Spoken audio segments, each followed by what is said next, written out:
for people in the south of the island, some have the option to commute to work in Douglas using the Heritage Railways, or have had. Do you ever feel that the Heritage Railways, in each of their components, are going to be a viable mode of commuting for people? Is that included?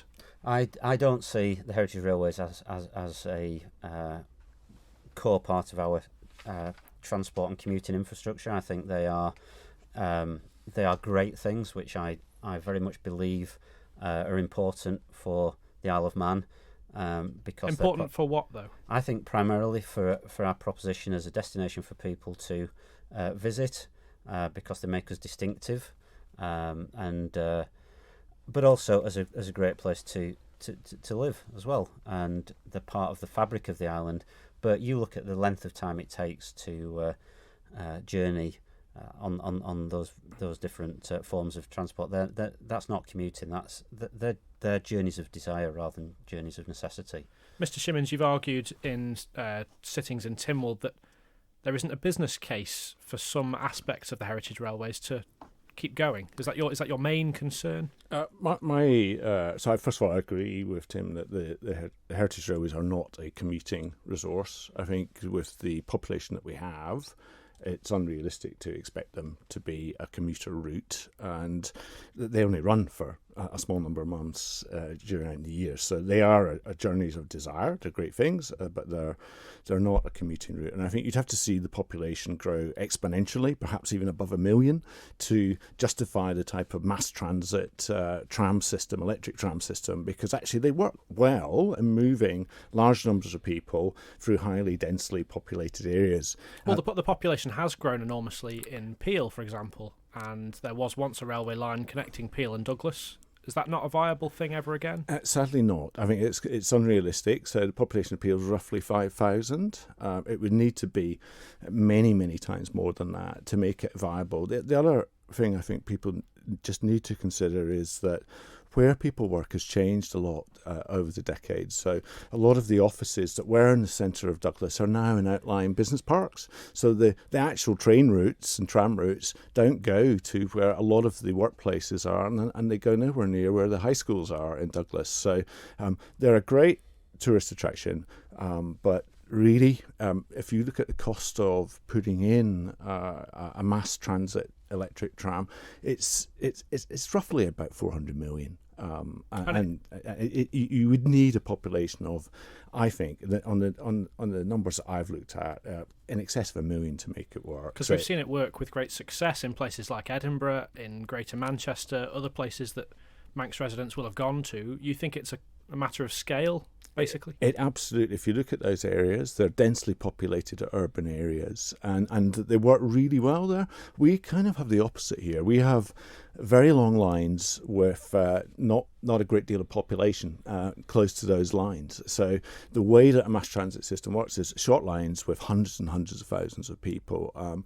We don't have that. So whilst I absolutely admire the passion and the ambition that the Heritage Railway enthusiasts have, and I love that, it's unrealistic to try and look at them as a mass transit commuting network. It just doesn't stack up. I'm told that the new tracks being laid along Douglas Promenade for the horse trams could accommodate bigger vehicles, such as the Manx Electric Railway trams. Could we ever see those trams going all the way down to the sea terminal? Well, potentially. The tracks, as you say, do allow for the weight, etc., that would be required of that type of vehicle. Obviously, you need other infrastructure to be added on. Because that would deposit people right in the heart of Douglas. It would do, but at the moment you've got the link anyway with the horse trams to the electric tram. But we don't at the moment, but we would have. No, but when this is all finished, you're going to have that.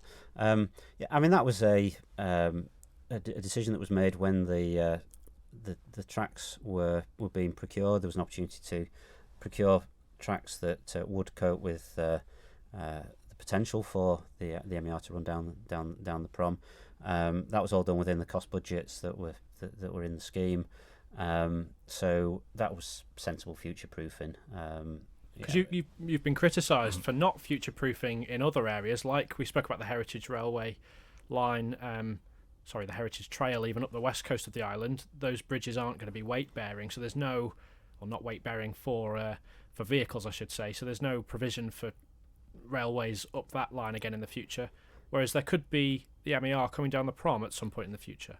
Yeah, and you've got to judge each of these situations on their own merit. I think to try and put together a business case which said we're going to put such heavy duty bridge infrastructure into that west coast route from Kirkmichael down, when what we're doing is creating a heritage trail for walkers, cyclists, horse riders, and importantly for disabled access. I think that would be seen as a vanity project, and I think in the times that we're in.